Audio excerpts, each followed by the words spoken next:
Gut oder kürzer?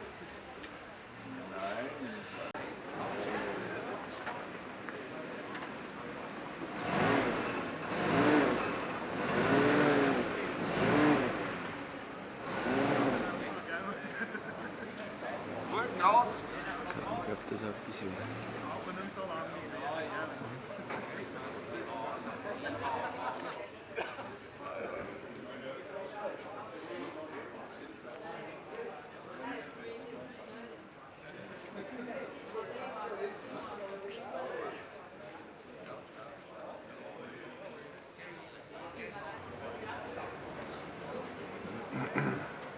Das ist eine gute Idee, was wir filmen. Ja. Sag mal super.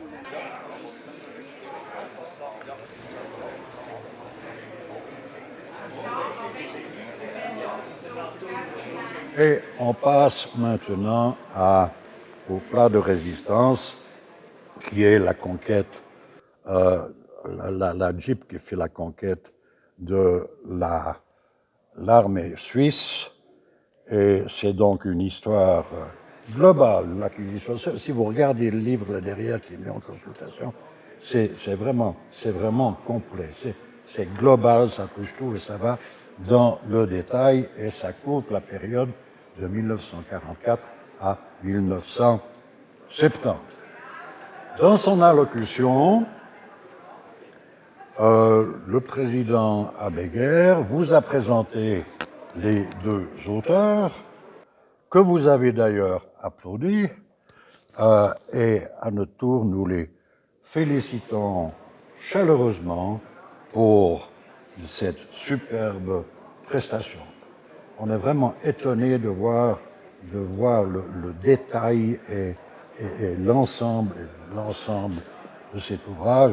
J'en sais quelque chose parce que je publie moi-même des livres historiques et je n'ai jamais écrit un livre d'une telle qualité. Bravo. La publication de cet ouvrage a évidemment bénéficié d'un certain nombre de sponsors et il faut bien les mentionner, à commencer par M. Rolf Zobrist de Röntgen, qui est le seul sponsor qui était là aujourd'hui. Je pense qu'il est allé voir l'Égypte. Bon, il y a la bibliothèque am Giesenplatz, qui a un poste dans le budget, justement, annuel. Oui, pardon, merci. Qui a un poste dans son budget annuel. Il y a la donation pro de Mme Maria Binschedler, Emil Frey Classics à Safranville, et ensuite M. Samuel Heuer à Nido, M. Martin Huber à Schaffhouse, M. Walter von Kernel, ça c'est les montres Longines à Saint-Imier, qui est un fidèle sponsor, M. Georges Wettstein Erliberg et M. Zobrist que j'ai déjà mentionné. Et pour vous mettre l'eau à la bouche, voilà un bref aperçu du livre. Ça commence avec les premières informations qui tombent donc, concernant la Jeep. On parle ensuite des efforts initiaux de 1944 déjà pour l'acquisition de ce véhicule en faveur de l'armée suisse. Ensuite, la pénible acquisition à partir des surplus de stock de l'armée US dans les années 45 jusqu'à 1950. Les débuts de l'achat de véhicules neufs à partir de 1947. Ensuite, on présente les différentes générations des véhicules, leur acquisition et leur emploi civil. Ensuite, présentation des différents véhicules et de leurs caractéristiques.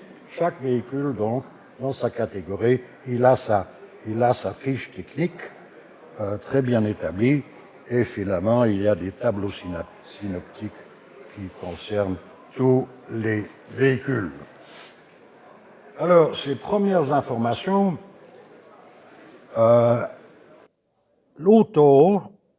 Auto, l'organe officiel de l'ACS, rapporte le 20 mai 1941 déjà que des essais ont eu lieu aux USA avec un véhicule Bantam qui est un prédécesseur lointain de la Willys MB et Ford GPW.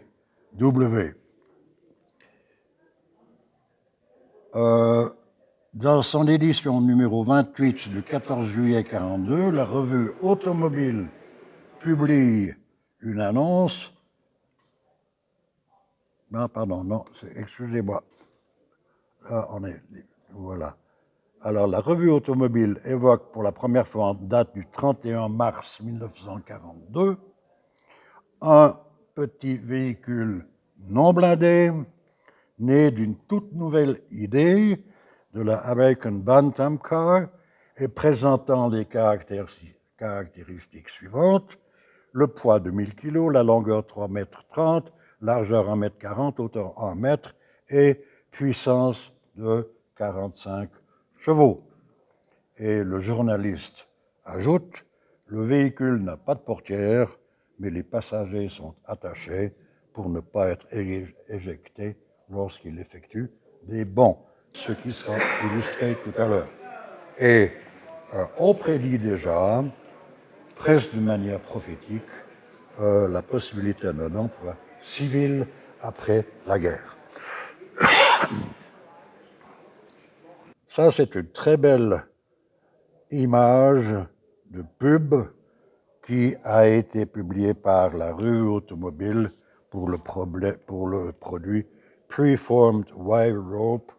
Je crois que ça veut dire en français câble en acier préformé. Et puis nous avons un document essentiel, fondamental, je dirais même, qui est une lettre du général Guisan, datée du 18 mai 1944, adressée au service technique, l'enjoignant à entreprendre des démarches en vue de l'acquisition, et je cite, de ces nouveaux véhicules américains, tout-terrain, à 4 roues motrices, rustiques et économiques à souhait, susceptibles de répondre aux besoins les plus pressants du transport de notre commandement, à savoir supérieur, à savoir division, régiment, bataillon. Et der Akkustand ist niedrig. Bon. Schließen, voilà. Voilà. Alors ça, c'est vraiment le kick-off. Hein. C'est avec ça que cela part. Alors, on arrive maintenant à cette image de la Jeep de Paolo. Pour le moment, ça marche. Hein. La Jeep de Paolo que vous voyez ici. Est-ce que ça le reporte, là? Que vous voyez en bas à droite. Elle a été mentionnée tout à l'heure par l'auteur. Et vous constatez aussi qu'ils ne sont pas en train de sortir, sur l'image de gauche, ils ne sont pas en train de sortir la Jeep, ils sont en train de la pousser à l'intérieur. Donc il faut croire que ce B17, je pense, était sur le point de départ. Bon, alors on a procédé à des achats de véhicules surplus, ici en France, et vous voyez l'étendue de ce parc à Vincennes. Le président vous a dit qu'il y avait hors de grandeur 15 000 véhicules.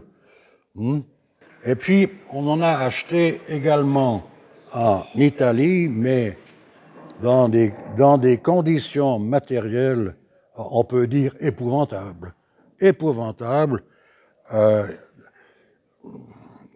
Je peux pas vous donner des détails, mais il a fallu beaucoup de travail en Suisse pour mettre ça en ordre.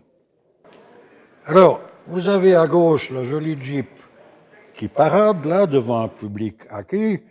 Mais auparavant, elle a dû passer chez General Motors à Bienne pour retaper, alors de fond en comble, on peut dire, ces Jeeps. Alors, l'image de droite, elle est assez parlante. Je la trouve très réussie.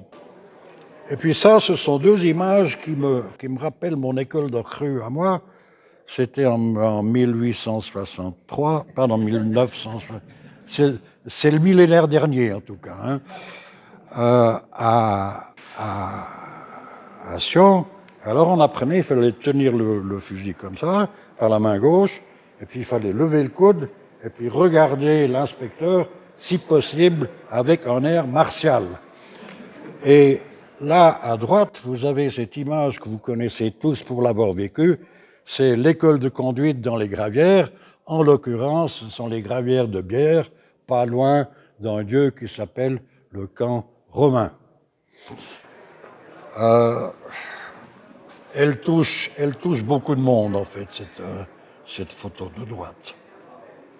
Et voilà le ciné-journal qu'on vous repasse encore une fois. On n'a pas trouvé... So war es, Luxuswagen mit Infanteriekanone.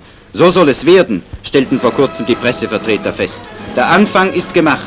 Wir hatten Glück, nicht vom Krieg überrascht zu werden.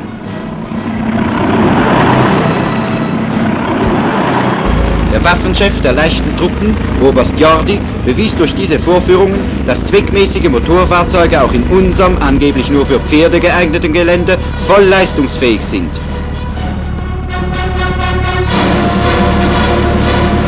Der Saurer Geländewagen vermag sich mit einer Seilwinde selber aufzurichten und über steile Böschungen emporzuziehen. Der amerikanische Dodge Weapon Carrier ist ebenfalls sehr tüchtig. Wir besitzen heute 240 Stück von diesem Modell. Den Jeep kannten wir bisher nur in gezähmtem Zustand. Hier zeigt der kleine Wagen, was er wirklich kann. Dasselbe umgekehrt, bitte, mit Leichtigkeit. Beweis, die Motorisierung der Armee ist auch für den Kleinstaat eine Notwendigkeit. Voilà. Et bientôt, on passe à la vente aux ventes aux enchères qui ont lieu à Thun et ce qui va contribuer à diffuser encore la Jeep dans beaucoup de ménages. Le bouquin comprend des fiches techniques sur chacun de ces véhicules. Je les cite quand même vite. La Willys MB, la Willys CJ2A, la CJ3A, la Station Wagon, la Kaiser CJ3B, la M38 que vous voyez là dehors, très bel exemplaire, la Kaiser CJ5, la Kaiser CJ6 et puis le Kaiser Wagoneer, chacun d'eux ayant donc une fiche technique dans le bouquin.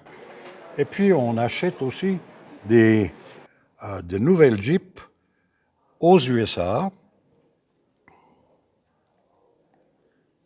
et elles arrivent par chemin de fer à Bâle où elles sont déballées dans des caisses, où elles sont déballées dans une halle de la foire aux échantillons. Quelques exemples maintenant de Jeeps que l'on trouve, que l'on illustre dans le bouquin. Là, alors je parlais de cette M38A1, voilà le titre exact, et ça vaut la peine d'aller la voir dehors.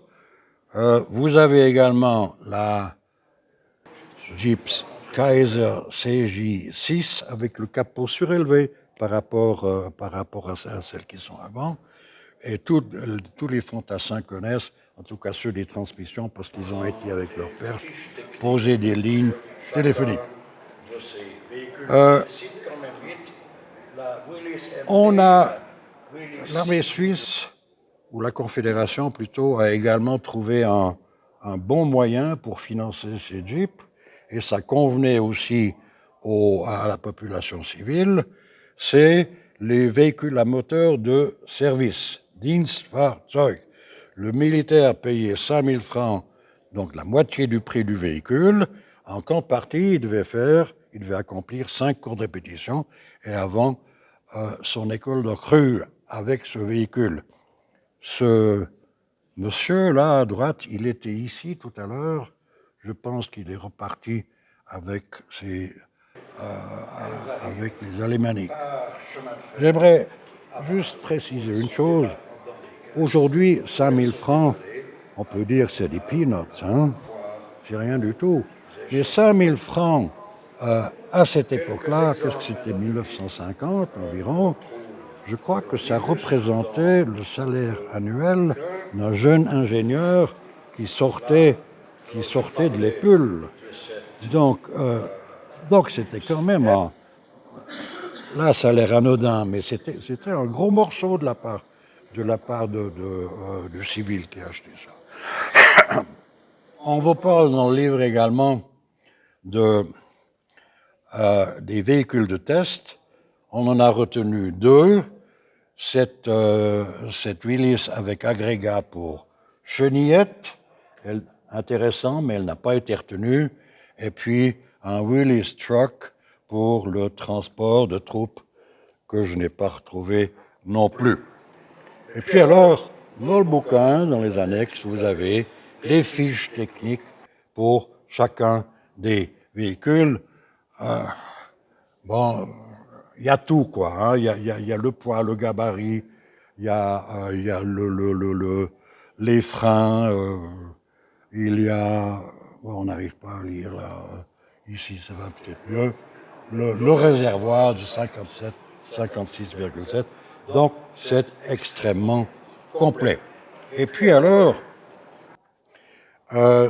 des tableaux synoptiques qui sont intéressants parce qu'ils nous indiquent bien, en l'occurrence à partir des stocks de surplus, vous constatez que à Vincennes, on a acheté 63 véhicules de surplus. En Allemagne, on en a acheté 501. En Italie, on en a acheté 164 et puis après encore 203. Et à Bruxelles, on en a acheté 800. Total, donc des Jeeps de surplus qui ont été achetés par, c'est 1635. Et nous avons encore une autre, c'est-à-dire le total des Jeeps acquises, où vous avez la répartition sur les années, et vous avez un total de 10 602 Jeeps répartis entre les années 1945 à 1970. 10 000 Jeeps multiplié par un prix de, mettons, 10 000 francs, hein, hors de grandeur, vous voyez à peu près les efforts financiers qui ont été consentis. ND, j'étais pas à la fin, voilà. Alors, je vous remercie les romans pour votre bienveillance, attention. J'espère que ça va contribuer à ce que vous achetiez en masse ce beau bouquin. Hein, et j'ai cru comprendre que les auteurs signaient leur ouvrage quand vous allez le commander en face. Et puis je vous recommande également la visite du petit shop avec beaucoup de trucs, des petits machins, hein, mais aussi toute la collection du livre. Très intéressant. Merci beaucoup. Voilà.